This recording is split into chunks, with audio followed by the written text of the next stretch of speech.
ભગવાન કૃષ્ણનો ઉપદેશ દરેક કાર્યનું ફળ મળે છે। મહાભારતના યુદ્ધમાં જ્યારે કૌરવ વંશનો નાશ થયો ત્યારે ગાંધારીએ ભગવાન કૃષ્ણને શ્રાપ આપ્યો કે યદુવંશનો પણ નાશ થશે।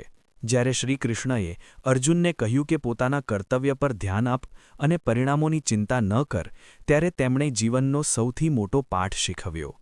જીવનમાં કાર્ય કરવું એ આપણું કર્તવ્ય છે। આપણે પરિણામોની ચિંતા ન કરવી જોઈએ। આપણે ફક્ત આપણા કર્તવ્ય અનુસાર આપણું કાર્ય કરતા રહેવું જોઈએ। આપણા કાર્યનું પરિણામ ક્યારેય સમાપ્ત થતું નથી। યોગ્ય સમય આવે ત્યારે આપણને તે ચોક્કસ મળે છે। શ્રીકૃષ્ણે ગીતાનું જ્ઞાન આપ્યું અને કર્મનું મહત્વ સમજાવ્યું। શ્રીકૃષ્ણે પોતે પોતાના કર્મોના પરિણામો સ્વીકાર્યા। જ્યારે શ્રીકૃષ્ણની લીલાઓ પૂર્ણ થઈ ત્યારે એક દિવસ તેઓ જંગલમાં એકલા આરામની મુદ્રામાં સૂતા હતા ત્યારે એક શિકારીનું તીર તેમના પગ પર વાગ્યું અને ત્યારબાદ તેઓ પોતાના ધામમાં પાછા ફર્યા। આ કર્મચક્ર પૂર્ણ થવાનું પ્રતીક છે। કર્મ ભૂલાતો નથી। કર્મનો નિયમ છે કે દરેક ક્રિયાના પોતાના પરિણામો હોય છે। ગીતામાં શ્રીકૃષ્ણ કહે છે કે કોઈ પણ મનુષ્ય કર્મ કર્યા વિના એક ક્ષણ પણ રહી શકતો નથી।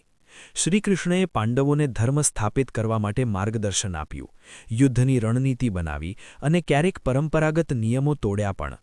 તેમણે ધર્મના વિજય માટે અનેક પ્રકારની લીલાઓનું નિર્માણ કર્યું। મહાભારત યુદ્ધમાં ગાંધારીના બધા પુત્રો માર્યા ગયા। દુઃખી થઈને ગાંધારીએ શ્રીકૃષ્ણને શ્રાપ આપ્યો કે જેમ કૌરવ વંશનો નાશ થયો તેમ તમારા યદુવંશનો પણ એ જ રીતે નાશ થશે। શ્રીકૃષ્ણ ગુસ્સે થયા નહીં, પરંતુ આ શ્રાપનો પણ સ્વીકાર કર્યો, કારણ કે તે આપણને સંદેશ આપવા માંગતા હતા કે દરેક ક્રિયાની પ્રતિક્રિયા હોય છે।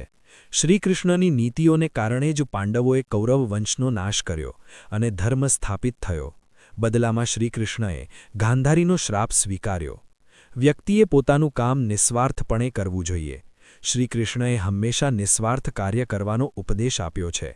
ભગવાનને ક્યારેય રાજ્ય, ખ્યાતિ, કીર્તિ, વંશ પ્રત્યે કોઈ લગાવ નહોતો। તેમણે ફક્ત ધર્મ અનુસાર કાર્ય કરવા પર ધ્યાન કેન્દ્રિત કર્યું। યુદ્ધમાં શ્રીકૃષ્ણ દ્વારા કરવામાં આવેલા કાર્યોને કારણે તેમના સમગ્ર વંશને ગાંધારીનો શ્રાપ ભોગવવો પડ્યો।